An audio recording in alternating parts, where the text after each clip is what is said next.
वालेकुम, मैं वो साकिब मुश्ताक। तुसी वेख रहे हो साकिब की दुनिया A232। माशाल्लाह जी, अज साडे कोल आए आ फैसल जुबैर कंबोज साहब।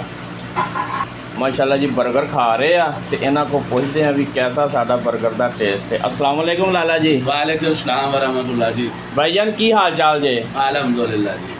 कैसा भाईजान बर्गर ਦਾ ਸਾਨੂੰ ਟੇਸਟ ਦੱਸੋ। ਬਹੁਤ ਵਧੀਆ ਜੀ, ਬਹੁਤ ਵਧੀਆ। ਤੁਸੀਂ ਹਮੇਸ਼ਾ ਬੱਕਰੀਆਂ ਦੀਆਂ ਗੱਲਾਂ ਕਰਦੇ ਆ ਜੀ, 버ਗਰ ਦੇ ਬਾਰੇ ਵੀ ਕੁਝ ਦੱਸੋ। ਨਹੀਂ ਨਹੀਂ, 버ਗਰ ਬਹੁਤ ਵਧੀਆ। ਸਾਨੂੰ ਕੈਚਅਪ ਥੋੜੀ ਜਿਹੀ ਹੋਰ ਦੇ ਦਿਓ। ਅੱਛਾ, ਕੈਚਅਪ ਬੜੀ ਲਾਲਾ ਜੀ।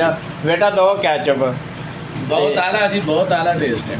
ਲੋਕਾਂ ਵਾਸਤੇ ਕੀ ਪੈਗਾਮ ਹੈ ਮੇਰੀ 버ਗਰ ਲੋਕਾਂ ਨੇ ਪੈਗਾਮ ਹੈ, ਜਿਹਨੂੰ ਭੁੱਖ ਲੱਗੀ ਹੋਵੇ ਰੋਟੀ ਰਾਟੀ ਨਾ ਲੱਭੇ ਤੇ ਆ ਜਾ ਕਰੋ ਯਾਰ ਇੱਥੇ।